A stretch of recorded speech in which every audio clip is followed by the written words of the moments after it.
Al-ilmu bila amal kasajariti bila tamar. Ang knowledge na walang pagsasabuhay ay katulad ng isang puno, walang bunga.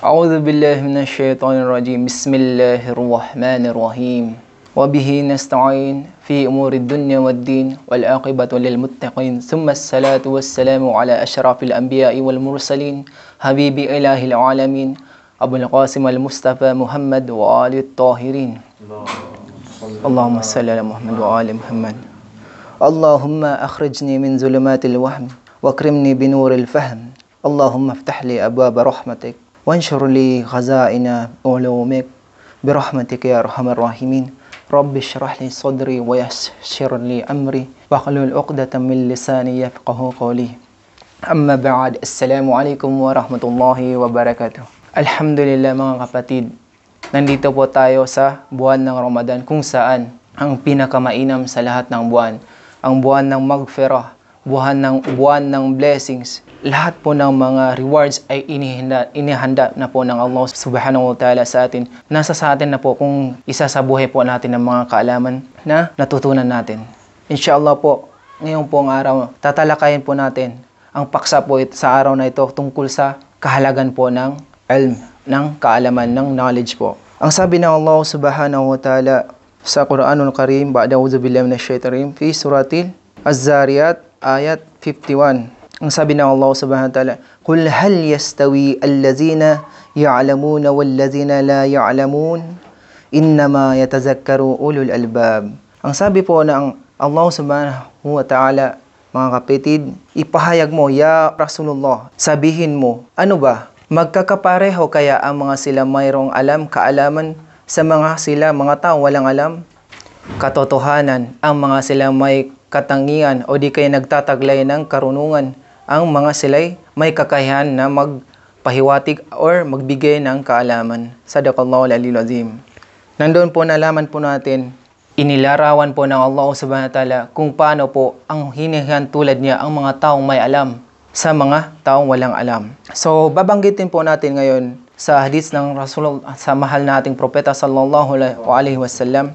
Ang sabi ng Rasulullah sallallahu alaihi wasallam, talibul ilm faridatun ala kulli muslimin wa muslimatin.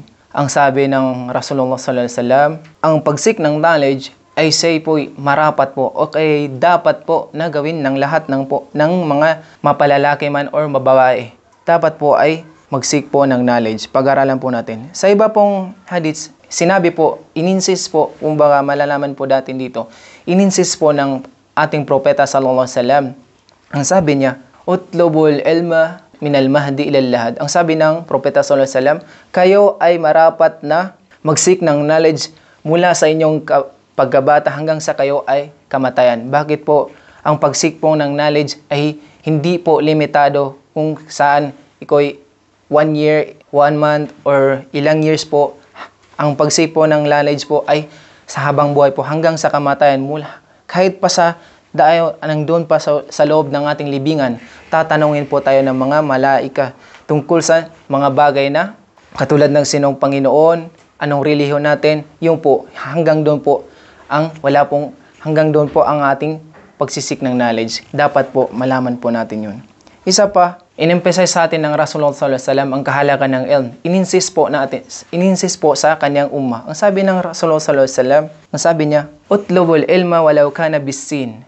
O kayo mga umat, marapat sa inyo ang magsik ng knowledge kahit pa ang layo nito ay sa China. Tingnan niyo po mga kapatid, hindi po binabase ng propeta sallallahu alaihi wasallam kahit malapit or sa malayo. Kahit malayo po yan.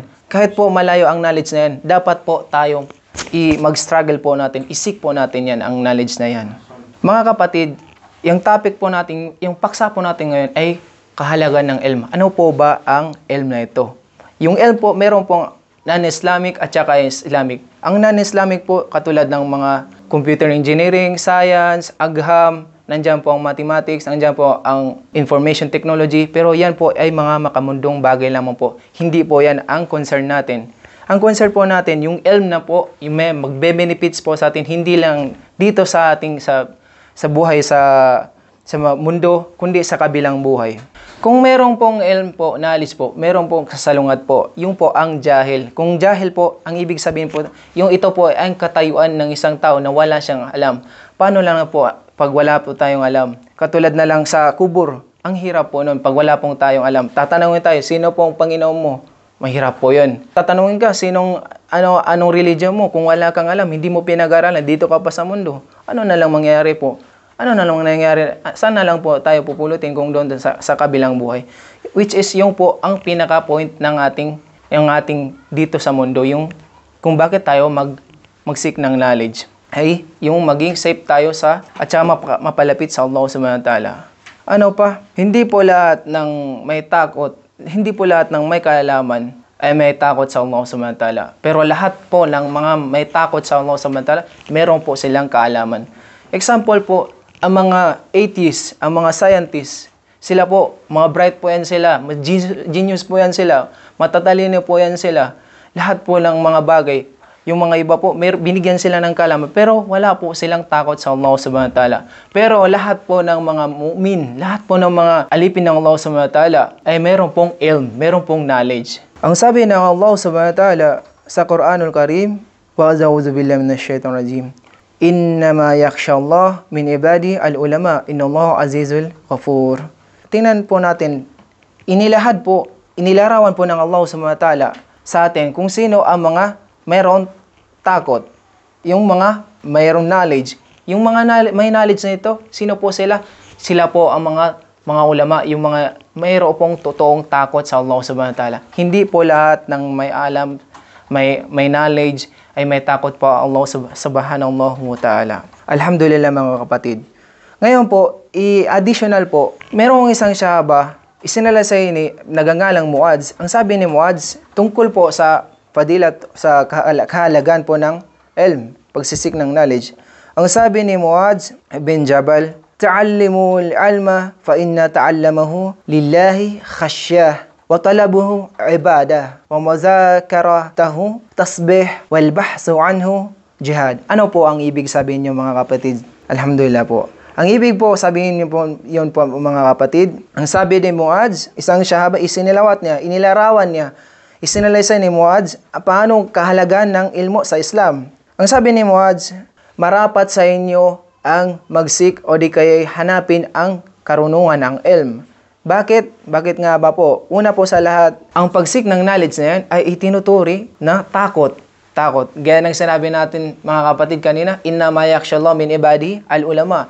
Ang magsik ng knowledge, yung mga taong may takot. Ano pa? Ang pagsik ng knowledge na yan ay itinuturing na form of ibadah. Mashallah mga kapatid. Hindi lang po ang pagbabasa ng Quran, ang pagzizikir, ang pagsasala, ang pag-aayuno. Ngunit po, ang pagsisik ng knowledge ay mahalaga po.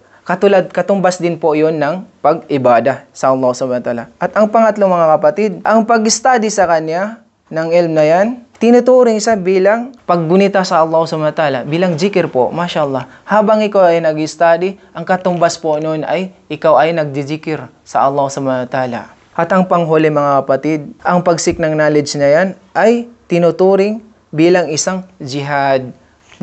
At hindi naman po lingid po sa ating kaalaman na ang pagjihad po ay pinakamataas na darajat sa Allah subhanahu wa ta'ala. Sila po ang mga martir ay shahid. Ang mga shahid po, sila po ay merong pong pinangako sa kanilang paraiso ng Allah subhanahu wa ta'ala doon sa kabilang buhay. At dumako po tayo ngayon sa isang riwayat mula sa ating imam, ikalimang imam, Muhammad Baqir alayhisalam. Ang sabi ng Imam Baqir alayhisalam, naway kawaan ang mga taong nag-isa sa buhay po ng knowledge. Tama po, narinig po natin. Hindi po sapat po ang magsik ng knowledge mga kapatid. Bagkus, ayon sa ating imam, marapat po sa atin ang isa sa buhay. Mula sa gaya ng sabi ng Imam Ali salam, al-ilmu bila amal kasajarit bila tamar. Ang knowledge na walang pagsasabuhay ay katulad ng isang puno, walang bunga. Ano pong silbi ng isang puno pag walang bunga? Ano pa? Ang sabi ng Imam Bakir as-Salam, kinawaan ng Allah subhanahu wa ta'ala ang taong nag-isa sa buhay ng kaalaman. Tinanong po ang Imam Bakir as-Salam, "Ya Imam, paano po ba ang pagsasabuhay ng kaalaman?" Ang sabi ng Imam Bakir as-Salam, ang pagsasabuhay ng kaalaman ng knowledge ay sa pamamagitan ng pagtatalakay nito, kasama ng mga taong may takot. Ano pa? At mga taong mayroong galang. Hindi lang po may takot at saka may galang pa. Ano pa? Ang sabi ng Imam Bakir as-Salam, ang pagsasabuhay ng kaalaman ay hindi lamang sa pamamagitan ng pag-seek ng knowledge o di kay pag-aaral nito, bagkus sa pamamagitan ng pag-share. Katulad po natin ngayon, alhamdulillah po, sinishare po natin ang kaunting knowledge po. Sabi ng Allah subhanahu wa ta'ala sa banal ng Quran, "Wazakkir fa inna zikra tanfa'ul mu'minin." O ikaw propeta, ipahayag mo o i-remind mo sila dahil sa pamamagitan ng pag-remind na yan, magbe-benefit sa mga mu'min. Kaya nga po mga kapatid, hingin po natin na sana mapabilang tayo sa mga taong nagsasabuhay ng kaalaman. At hanggang dito na lang po mga kapatid, tayo po ay magdodua. Naway tayo po ay bigyan ng lakas, ng yakin po, ng sabar. Sana po mapagtagumpay natin tayo dito sa mundo hanggang sa kabilang buhay. Ang ating ibadat po at madagdagan ang ating knowledge at makapag-service po tayo sa Allah subhanahu wa ta'ala, sa ating bayan, sa ating kapwa mga Muslim. Inshallah po, wa akhiru da'wana amma ba'da. Assalamu alaikum warahmatullahi wabarakatuh.